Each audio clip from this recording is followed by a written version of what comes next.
이계시의 말씀을 봉독할 때에 살아계신 하나님의 음성을 들으시기를 기원합니다. 사울은 그가 죽임을 당함을 마땅히 여기더라. 그날에 예루살렘에 있는 교회에 큰 박해가 있어 사도 외에는 다 유대와 사마리아 모든 땅으로 흩어지니라. 경건한 사람들이 스데반을 장사하고 위하여 크게 울더라.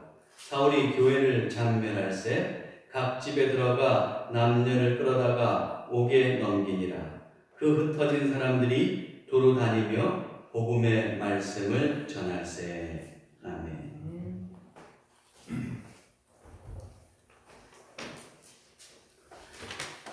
우리가 사도행전 7장까지 살펴봤을 때에 지난 그 7장에서 스데반이 이제 복음을 전하다가 순교하는 장면을 살펴보았습니다.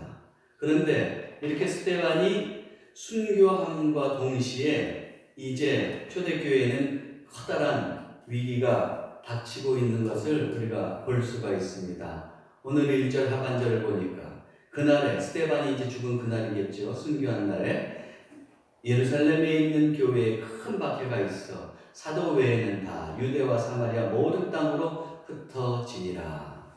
그러므로 이제 스데반의 죽음과 동시에 대대적으로 이제 초대교회에 그 박해가 가해지기 시작하는데 사두개인들을 필두로 한 유대인들이 이렇게 박해를 하기 시작했습니다. 신약 성서학자들은 아마도 이 박해는 특별히 스데반처럼 성경과 율법에 대해서 더 비판적인 입장을 가지고 있던 헬라파 유대인들, 헬라파 그리스도인들에게 더 핍박이 가해졌을 거라고 그렇게 판단하고 있습니다. 왜냐하면 그 증거로 오늘 본문에서도 볼 수 있듯이 사도들은 예루살렘에 남아 있었지만 그렇게 큰 박해를 당하지 않았다는 것을 증거로 들고 있습니다. 어쨌든 초대교회는 지금 아주 대대적인 그 핍박을 받고 있습니다.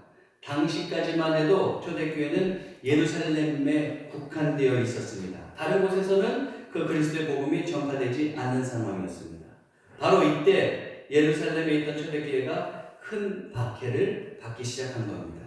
그동안 우리가 사도행전을 살펴보았듯이 믿는 사람들에 향한 핍박의 강도는 이제 점점 세지고 있는 것을 우리가 볼 수가 있어요. 사도행전 2장에 보면 십자가에 죽으셨던 예수님이 부활 승천하시면서 이제 그걸 목격한 사람들이 그 성령 충만함을 받잖아요. 그렇게 성령 충만함을 받고 성령의 능력에 힘입어서 놀라운 복음 전파의 사역을 담당했습니다. 그러면서 이제 그 복음을 전할 때 일례로 한 번 설교했을 때, 베드로가 한 번 설교했을 때 3,000명이나 되는 사람이 세례를 받는 그런 사건이 일어나는 것도 우리가 볼 수 있었습니다. 그리고 이제 베드로와 요한이 또 성전 미문에 구걸하던 그 안진뱅이를 일으키고 그래서 사람들이 막 몰려드니까 그들에게 복음을 전했죠. 그렇게 복음을 전했을 때 어땠습니까? 이 사두개인들을 비롯한 많은 유대인들이 그걸 못마땅하게 여겨서 베드로와 요한을 이제 공회에 붙잡아들이고 그리고 그들에게 신문을 했습니다. 기억이 좀 나시죠? 예, 기억이 나실 거라고 믿고 제가 얘기하는 겁니다. 그랬을 때 이제 베드로와 요한은 거기서 주눅이 들지 않고 오히려 담대하게 예수 그리스도의 복음을 전할 것을 천명하죠. 어쨌든 그때 첫 신문에서는 베드로와 요한에게 이제 공회에서 다시는 복음을 전하지 말라고 위협을 했어요. 그렇지만 베드로와 요한이 풀려나고 또 사도들 전체는 어떻게 합니까? 담대하게 또 복음을 전하기 시작하는 거예요. 그래서 이번에는 어떻게 합니까? 사도들 전부를 공회로 끌어다가 이제 그들에게 채찍질을 가하는 겁니다. 그래도 그들은 그렇게 채찍을 맞고 나와서도 하나님께 감사하면서 복음 전하는 것을 그치지 않았어요. 그러다가 스데반이 드디어 복음을 전하다가 순교하게 되는 거죠. 이렇게 스데반 순교와 더불어서 이제는 채찍질에 그치지 않고 어떻게 합니까? 초대교회에 전반적인 핍박을 가하기 시작하는 겁니다. 즉 처음에는 위협했다가 그 다음엔 채찍질로, 그리고 채찍질에서 이제는 대대적인 핍박으로 이어지는 것을 우리가 볼 수 있어요. 그렇게 핍박의 강도가 점점 세지고 있습니다. 이 핍박으로 초대교인들이 이제 심한 고통을 당하게 됩니다. 그 대표적인 예가 사울이, 다시 말하면 바울이 초대교인들을 핍박하는 것에서 나타나는데 3절에 보니까 뭐라고 되어 있습니까? 사울이 교회를 진멸할 새 각 집에 들어가 남녀를 끌어다가 옥에 넘기니라. 지금 그리스도인들 믿는 사람들을 어떻게 했습니까? 다 일일이 조사하면서 그러면서 믿는 사람들을 끌어다가 옥에 가두게 했습니다. 그런데 이런 일을 사울만 했겠습니까? 아마도 예루살렘 곳곳에서 이와 같이 초대교회를 핍박하는 일들이 일어나고 있었을 겁니다. 핍박이 이제는 광범위하게 번져나가는 것을 볼 수 있어요. 스데반 한 사람 죽인 것으로 끝나는 것이 아니라 이제 예루살렘 전체로 퍼져나가는 것을 볼 수 있습니다. 그로 인해서 사도들을 제외한 초대교회 성도들, 특별히 헬라파 기독교인들은 어떻게 되느냐? 이제 그 핍박을 피해서 떠날 수밖에 없었던 겁니다. 그래서 유대와 사마리아로 흩어져 갔습니다. 이들은 미처 스데반의 장사를 치르지 못했던 것 같아요.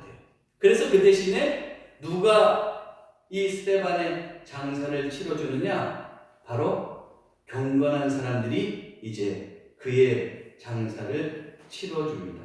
근데 성경에 나오는 이 경건한 사람들은 어떤 사람들인가? 아마도 추측건데 율법에 충실한 유대인인데, 유대인이면서 기독교의 마음의 문이 열린 사람들. 그렇지만 아직 개종은 하지 않은 사람들로 이렇게 주석가들은 보고 있어요. 이들은 스데반이 마지막 순교하면서 보여준 모습을 보고 아마도 감동을 받았던 것 같습니다. 그래서 어떻게 하느냐 하면은 그 경건한 사람들이 이제 헬라파 기독교인들은 다 이제 핍박을 피해 가느라고 미처 장사를 못 치러줬는데 이 경건한 사람들이 이제 그 장사를 치러주게 되는 것이죠. 그러면 이 경건한 사람들은 스데반의 어떤 모습에 과연 이렇게 감동을 받았을까요? 스데반은 복음을 전하다가 그러면서 돌에 맞아 순교하면서 뭐라고 그랬어요? 무릎을 꿇고 크게 불러 이르되 주여 이 죄를 그들에게 돌리지 마옵소서. 이 말을 하고 이제 순교했잖아요. 그는 죽어가면서까지도 주님 이 죄를 저들에게 돌리지 마십시오. 그러면서 어떻게 합니까? 사랑하는 마음으로 죽어갔던 겁니다. 이런 스데반의 모습을 보고 많은 유대인들이 아마 충격을 받았을 거예요. 돌을 던져서 스데반을 치는 사람들, 그 사람들 중에서도 물론 마음이 완강한 사람들도 있었겠지만 치는 사람들 중에서도 마음에 이런 기도를 드리는 것을 들으면서 마음에 찔리는 그런 사람이 있었을 겁니다. 또 어떤 사람이 있었을까요? 당시에는 자신이 옳다고 생각했지만 나중에 두고두고 그런 스데반의 모습이 떠오르면서 큰 충격을 받는 사람도 있었을 거예요. 저는 그 중에 한 사람이 사도 바울이었을 거라고 생각합니다. 1절에 보면 사울은 어때요? 그 스데반이 죽을 때 어땠어요? 그가 죽임을 당함을 마땅히 합니다. 당장에는 어땠어요? 저자 죽어서 마땅해 이렇게 생각했다는 것이죠. 그러나 그의 죽음이 나중에도 그의 뇌리에서 아마도 떠나지 않았을 겁니다. 어쩌면 사도 바울이 이렇게 회심하는데 결정적인 역할을 한 것이 이 장면을 보고서일지도 모르는 일입니다. 여기서 우리가 기억해야 할 것이 있습니다. 스데반은 엄청난 고난과 죽음의 순간에도 그 상황을 어떻게 했어요? 아름답게 변화시켜봤죠. 아름답게 승화시켜봤습니다. 우리도 그리스도인으로서 예수 그리스도를 위해서라면 어떻게 해야 될까요? 조금 손해볼 수 있어요. 그런 손해보는 상황에 처한다 할지라도 우리도 스데반처럼 그 상황을 아름답게 변화갈 수 있어야 돼요. 그런 아름다운 모습을 우리가 사람들에게 보여줘서 믿지 않는 사람들로 하여금 감동받게 하고, 그래서 복음이 더 예수 그리스도의 영광을 드러낼 수 있는 그런 사람들이 되어야 한다는 거예요. 지금 경건한 사람들은 조금 그 복음의 문이 열려 있던 사람들인데 스데반의 그런 모습을 보면서 그 숭고한 죽음을 보면서 감동을 받는 거죠. 그래서 어떻게 해요? 장사를 찍어줘요. 근데 당시 사내들인 회의에서 공회에서는 어떻게 결정하고 있느냐? 돌에 맞아 죽은 사람들, 이 사람들은 장사를 치러서 개인 무덤을 준다든지 아니면은 그 죽은 사람을 위해서 곡하지도 못하게 돼 있어요. 왜? 돌에 맞아 죽을 정도면 그 사람은 하나님께 저주받은 엄청난 죄인이라고 생각하는 거죠. 그러니까 울어줄 자격조차 없는 존재라고 생각하는 거예요. 그런데 오늘 우리가 본문에서도 보듯이 이 경건한 사람들은 어떻게 했느냐 하면은 그에게 그런 일을 저지른 그 장사를 치러주면서 크게 울었다고 하는 것을 우리가 볼 수가 있어요. 그러면 이들은 어땠느냐? 그 스데반의 모습에 감동해서 그 다음에 그들 스데반의 개인 무덤을 만들어준 것 같고, 그리고 그가 죄가 없는 숭고한 사람이라는 것을 알리기 위해서라도 의도적으로 더 울어주었다는 것을 우리가 깨달을 수가 있습니다. 그만큼 그들이 스데반을 숭고하고 아름다운 사람으로 생각했다는 것이죠. 우리는 과연 우리의 육신이 무덤에 묻힐 때, 아니면 화장장으로 돌아갈 때, 또는 관에 있을 때, 과연 사람들이 나를 위해서 어떤 반응을 보일 거라고 생각합니까? 기왕에 그리스도인으로 살고 한평생을 살다가 가는 거라면, 물론 우리는 천국에 이르겠지만 이 생의 삶을 마칠 때에 정말 그리스도인으로서 아름답고 숭고한 그런 삶으로 맞춰야 되지 않겠습니까? 그래서 우리의 모습을 보면서 또 교훈을 얻고, 그리고 그렇게 아름답게 애도할 수 있는 모습을 우리가 갖게 된다면, 그러면 그 인생이 후회스럽지 않을 겁니다. 모쪼록 여러분들도 스데반처럼 그 삶에 있어서 아름다운 그런 족적을 남기고 또 그런 기억으로 남는 그런 삶을 살아가시기 바랍니다. 자, 그런데 초대교회 성도들은 지금 이렇게 박해를 받고 있어요. 그러면 왜 그들이 박해를 받습니까? 초대교회 얼마나 모범적이었어요. 열심히 모이고 기도하고 같이 교제하고 예배드리고 다 했어요. 그랬는데 이 박해가 왜 그대로 이루어지고 있는 겁니까? 하나님께서 그 박해를 막고자 하신다면 분명히 막을 수 있으셨을 거예요. 그럼에도 불구하고 이 핍박을 허락하시는 이유는 어디에 있습니까? 그것은 그리스도를 고백한 초대교회 성도들이 이제는 예루살렘에만 머물러 있지 않고 유대와 사마리아 그리고 온 세상에 복음을 전하게 하기 위해서였습니다. 여러분, 오늘 바닥이 너무 따뜻하죠? 네. 제가 이제 다음 주부터는 너무 따뜻하게 해드리지 말아야 되겠다 그런 생각이 드는데, 네. 자, 이렇게 주님께서는 복음이 더욱더 예루살렘뿐만 아니라 유대와 사마리아 땅끝까지 복음을 전하기 위해서 이 핍박을 허락하고 있다는 것을 지금 말씀드렸습니다. 부활하신 예수님께서는 승천하시면서 사도들에게 뭐라고 그랬느냐? 우선 예루살렘을 떠나지 말고 그 성령을 받으라고 말씀하셨어요. 그래서 사도행전 1장 4절에 보면 사도와 함께 모이사 그들에게 분부하여 이르시되 예루살렘을 떠나지 말고 내게서 들은 바 아버지께서 약속하신 것을 기다려. 아버지께서 약속하신 것 성령을 말하는 거예요. 성령을 기다려라. 성령 받을 때까지 떠나지 하지 말아라 이거예요. 그런 다음에 성령을 받은 후에는 그러면은 사도들이 해야 될 일이 있는데 그것은 뭡니까? 오직 성령이 너희에게 임하시면 너희가 권능을 받고 예루살렘과 온 유대와 사마리아와 땅끝까지 이르러 내 증인이 되리라 하십니다. 즉 뭐예요? 성령을 받은 이후에 그리고 예루살렘에서 복음이 전해지면 그 다음에 어떻게 되는 거예요? 이제는 유대로, 사마리아로 땅끝까지 나가서 복음을 전해야 되는 겁니다. 자, 이런 것을 이제 우리가 기억하면서 그러면서 1절 본문을 다시 보면 어떻게 돼요? 핍박이 있으면서 그러면서 초대교회 성도들은 어떻게 흩어집니까? 그날에 예루살렘에 있는 교회에 큰 박해가 있어 사도 외에는 다 어떻게 됐습니까? 어디예요? 유대와 사마리아 모든 땅으로 흩어집니다. 드디어 유대와 사마리아로 흩어진 거예요. 하나님께서 뜻하고 계셨던 복음이 이제는 예루살렘만 머물리지 않고 유대와 사마리아로 흩어져서 이제 복음이 전해지는 것이죠. 한마디로 주님께서는 초대교회 성도들에게 원하셨던 것이 있었는데 그것은 뭐냐? 초대교회 성도들은 그저 모여있는 교회만 되는 것이 아니고 저를 따라서 해보세요. 흩어지는 교회. 흩어지는 교회가 되기를 원하셨다.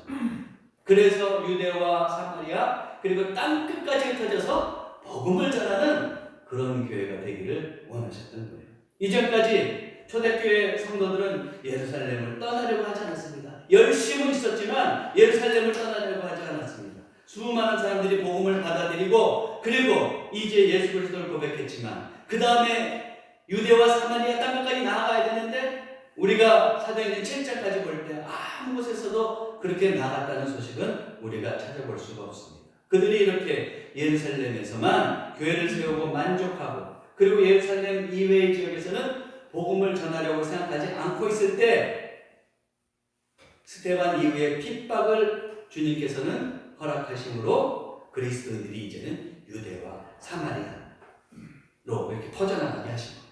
비로소 이 핍박이 있으면서 유대와 사마리아로 퍼져나가면서 성도들은 깨달은 거예요. 아, 주님께서 그러셨지. 예루살렘과 그 다음에 온 유대와 사마리아 땅끝까지 복음을 전하라고 하셨지. 비로소 깨달으면서 어떻게 합니까? 이제 복음을 전하기 시작하는 겁니다. 그래서 4절에 보면 뭐라고 되어 있어요? 그 흩어진 사람들이 두루 다니며 복음의 말씀을 전했다. 유대와 사마리아에 이제 나가서 먼저 전했겠죠. 그래서 이제 우리가 다음에 이어지는 8장을 보면 어떻게 해요? 빌립은 사마리아에서 복음을 전하고 그리고 또 이방인 이디오피아 내시에게 복음을 전하는 것을 우리가 이제 앞으로 살펴보게 될 겁니다. 또 11장에 보면 뭐라고 되어 있느냐? 이렇게 되어 있어요. 그때에 11장 19절에서도 21절 그때에 스데반의 일로 일어난 환란으로 말미암아 그 환란으로 말미암아 이제 어떻게 됩니까? 흩어진 자들이 베니게와 구브로와 안디옥까지 이르러 유대인에게만 말씀을 전하는데 그 중에 구브로와 구레네 몇 사람이 안디옥에 이르러 헬라인에게도 말하여 주 예수를 전파하니 주의 손이 그들과 함께 하심에 수많은 사람들이 믿고 죽게 돌아오더라. 지금 베니게와 구브로와 안디옥까지 복음을 전했다 그랬습니다. 베니게는 지금의 레바논 지역인데 저 빨간 글씨 써 있는 거 보이시죠? 베니게 그리고 또 어떻습니까? 구브로는 키프로스 섬이에요. 구브로 섬 따로 여기 있는 거 보이시죠? 그 저 위에 안디옥이 있습니다. 지금 터키 지역인데 그 안디옥 여기까지도 이제 어떻게 됩니까? 복음이 점차 전해져 가는 것을 우리가 볼 수가 있습니다. 특별히 안디옥 교회는 어떤 교회예요? 최초로 그리스도인이라고 하는 명칭을 이 안디옥 교회 교인들이 받았어요. 그래서 보면 뭐래요? 이 11장 25절에서 26절 보면 바나바가 사울을 찾으러 다소에 가서 만나매 안디옥에 데리고 와서 둘이 교회에 1년간 모여 있어 큰 무리를 가르쳤고 제자들이 안디옥에서 비로소 그리스도인이라 일컬음을 받게 됐더라. 안디옥 교인들이 최초로 그리스도인이라고 하는 그런 이름을 받게 됐어요. 그들이 얼마나 그리스도를 따라 살았으면 사람들이 그리스도인 그랬겠어요. 그런 면에서 보면 안디옥 교회의 가 여러 교회들 중에서 초대교회들 중에서 중요한 이유가 있습니다. 또 안디옥 교회는 어땠느냐? 사도 바울을 복음 전도하는데 최초로 파송했던 교회가 이 안디옥 교회예요. 그래서 사도행전 13장 1절에 3절 보면 안디옥 교회에 선지자들과 교사들이 있으니 곧 바나바와 니게르라 하는 시므온과 구레네 사람 루기오와 분봉왕 헤롯의 젖동생 마나인과 및 사울이라 주를 섬겨 금식할 때에 성령이 이르시되 내가 불러 시키는 일을 위하여 바나바와 사울을 따로 세우라 하시. 왜 따로 세워요? 이제 복음 전도자로 쓰시려고 따로 세우는 거예요. 그래서 이에 금식하며 기도하고 두 사람에게 안수하여 파송하는 겁니다. 보내는 거예요. 그래서 1차 전도행은 어떻게 됩니까? 지금 바나바와 사울, 즉 바울이 같이 떠나게 되는 거죠. 그러면서 이후에도 바울이 복음 전도행을 떠나면서 3차에까지 복음을 전하는 걸 볼 수 있잖아요. 그러면서 바울이 얼마나 수많은 사람들에게 복음을 전했고 교회를 세웠습니까? 그것이 비롯된 교회가 바로 이 안디옥 교회예요. 이렇게 안디옥 교회는 그리스도인이라는 이름을 최초로 받았고 또 사도 바울, 위대한 복음 전도자 사도 바울을 또 파송하기도 했던 교회인데 이 교회를 누가 세운 거예요? 핍박이 일어나서 예루살렘에 있다가 흩어져간 그리스도인들, 그 이방 지역에 복음을 전하고 교회를 세웠다. 즉 초대교회 성도들은 이 스데반 이후에 그 핍박으로 인해서 하나님의 뜻을 비로소 깨달았어요. 아, 우리가 흩어지는 교회가 되어야지. 그걸 깨닫고 유대와 사마리아 그리고 그 외의 지역까지 복음을 전하는 것을 우리가 볼 수 있습니다. 지금도 하나님은 우리의 교회가, 우리의 그리스도인들이 흩어져서 복음을 전하기를 원하십니다. 다시 한번 따라서 해보세요. 흩어지는 교회. 네, 흩어지는 교회. 흩어지는 교회가 되기를 원하세요. 그저 교회에서만 몽땅몽땅 끼리끼리 모여서 즐거워하는 집단이 아니라 우리의 삶의 자리에 흩어져서 거기서 예수 그리스도의 복음을 그런 전하는 사람들이 되기를 원합니다.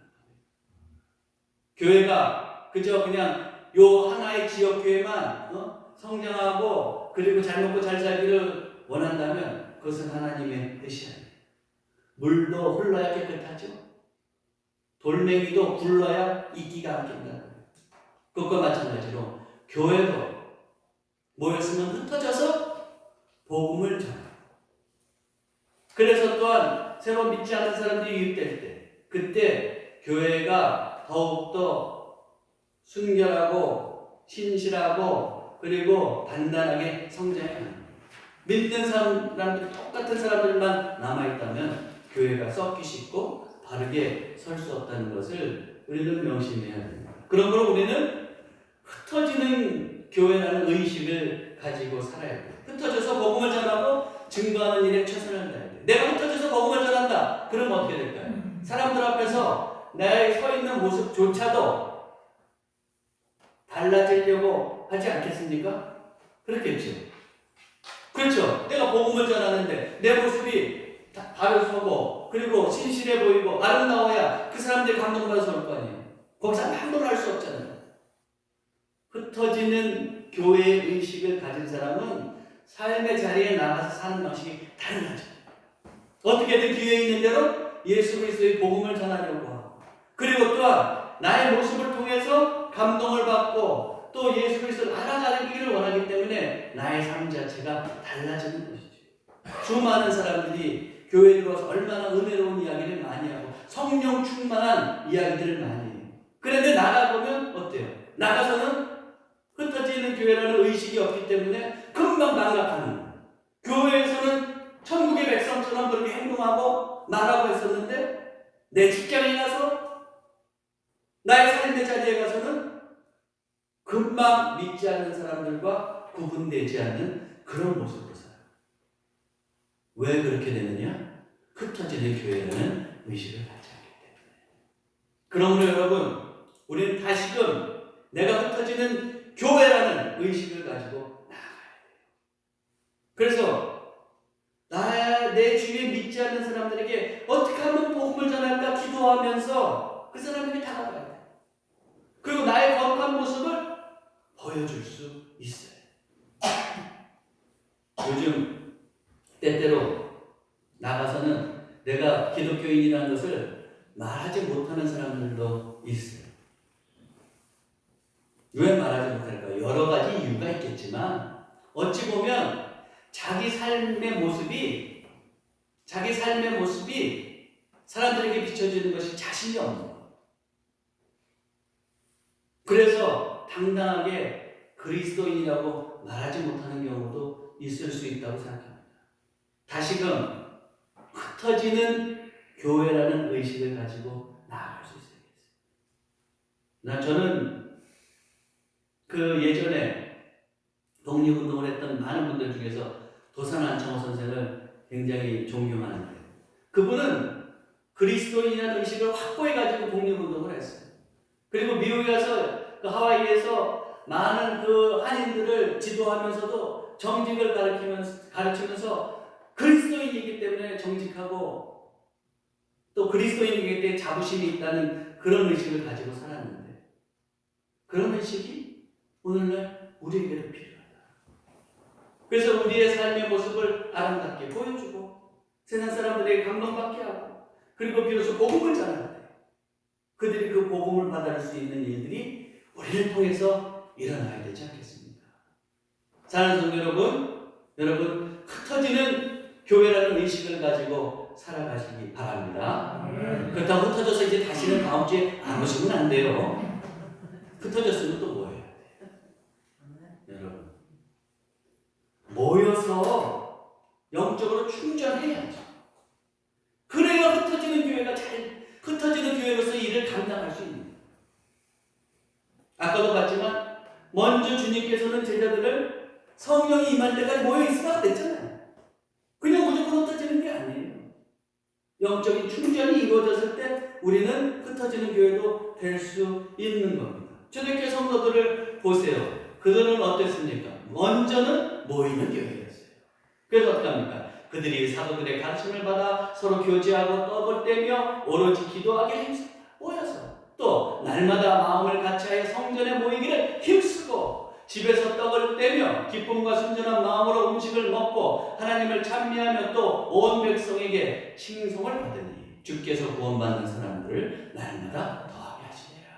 모여서 어떻게 하나님께 예배드리고 같이 손잡고 기도하고 그리고 서로 교제하는 그런 모범적인 모습들을 보고 또 감동해서 믿으러 들어오는 사람들도, 교회로 들어오는 사람들도 있었던 거예요. 초대교회는 먼저 모여서 예배하면서 영적인 충전을 했습니다. 그게 충만해졌을 때 이제 흩어지는 교회로 나가서 이제 복음을 전할 수 있었던 거예요. 그래서 여러분, 흩어지는 교회로서 우리가 그런 의식을 갖고 살아가려고 한다면, 정말로 힘있는 흩어지는 한 사람 한 사람의 교회가 되려고 한다면 우리는 무엇이 되어야 하느냐? 여러분 저를 따라서 해보세요. 모이는 교회. 모이는 교회가 먼저예요. 그래서 모여서 함께 예배드리면서 하나님께서 주시는 능력을 소유할 수 있어요. 물론 우리는 지금 코로나19로 인해서 함께 모이는데 많은 제약을 받습니다. 그러나 적어도 우리가 주일에 함께 모이고 모일 수 없다 그러면 정말로 이 온라인 예배를 통해서도 예배에 함께 영적으로 함께 참여해서 함께하는 거예요. 그러면서 하나님께서 주시는 능력, 성령 충만함을 받는 것, 이것이 무엇보다 중요하다는 것을 여러분 꼭 기억하셔야 돼요. 그것뿐만 아니라 여러분의 삶의 자리에서 우리는 비록 흩어져 있지만 영적으로 하나 될 수 있는 것, 교회를 위해서 서로 기도하고 성도들을 위해서 서로 기도하는 것, 이것이 또한 우리가 영적으로 모일 수 있는 하나의 일임을 여러분 꼭 잊지 마시고 여러분의 삶의 자리에서 말씀을 읽고 또 교회를 위해서 기도하고 성도들을 위해서 기도하는 일에 힘써 주시기를 바랍니다. 여러분, 매일 제가 여러분 가정에 신방하고 있는 거 아시죠? 예. 매일 아침마다 새벽마다 제가 기도하면서 신방하고 있어요.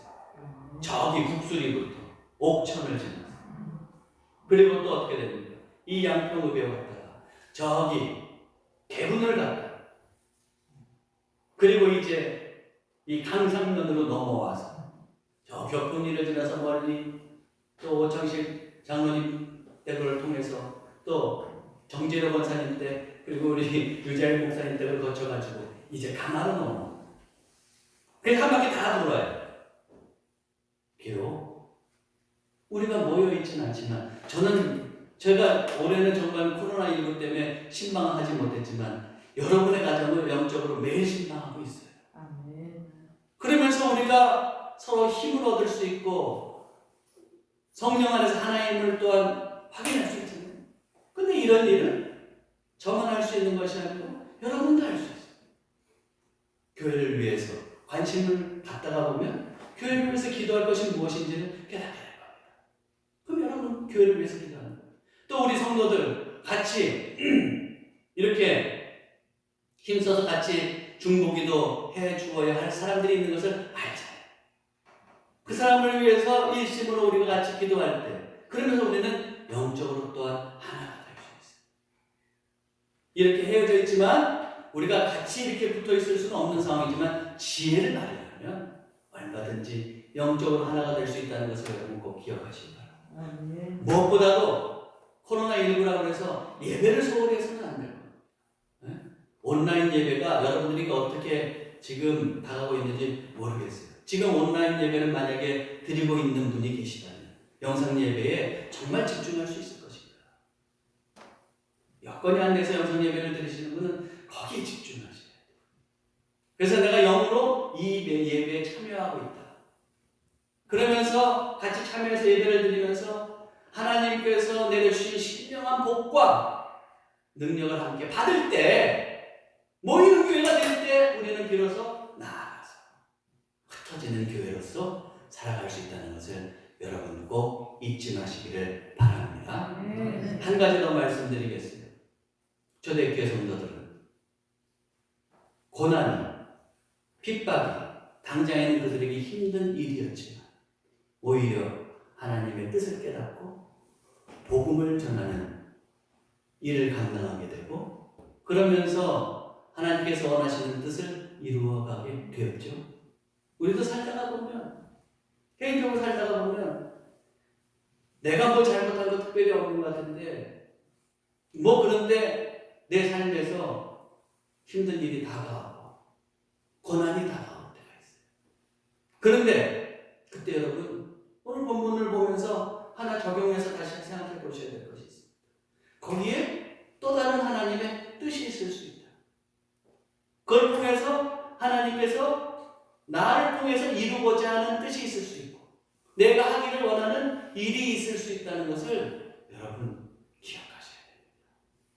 그러므로 힘들고 어려운 일이 닥쳐왔다고 그것 때문에 절망하고 낙심할 일이 아니라 하나님의 뜻을 분별하고 또한 내일에 대한 희망을 가지고 주님의 뜻을 온전히 이루어가는데 최선을 다하실 때 분명히 우리 모두를 하나님께서 든든하게 세워주시라고 믿습니다. 이제 말씀을 정리합니다. 우리는 오늘의 본문을 보면서 흩어지는 교회로 살아야 된다는 것을 다시 한번 기억하시기 바랍니다. 그리고 흩어지는 교회가 되기 위해서는 먼저 모이는 교회가 되어야 된다. 그러므로 예배에 더욱더 충실하고 거기서 주시는 하나님의 능력을 소유해서 나아갈 수 있는 사람들이 되어야 된다는 것을 기억하시고 또 언제든지 고난이 닥쳐온다고 할지라도 그것은 하나님께 쓰임받는 일이 될 수 있으며 하나님의 뜻을 이룰 수 있는 일이 될 수 있으며 하나님의 영광을 돌릴 수 있는 일이 될 수 있음을 기억하시고 담대하게 오늘 하루도 전진해가는 주님의 자녀들 되시기를 주님의 이름으로 축원합니다. 기도하겠습니다.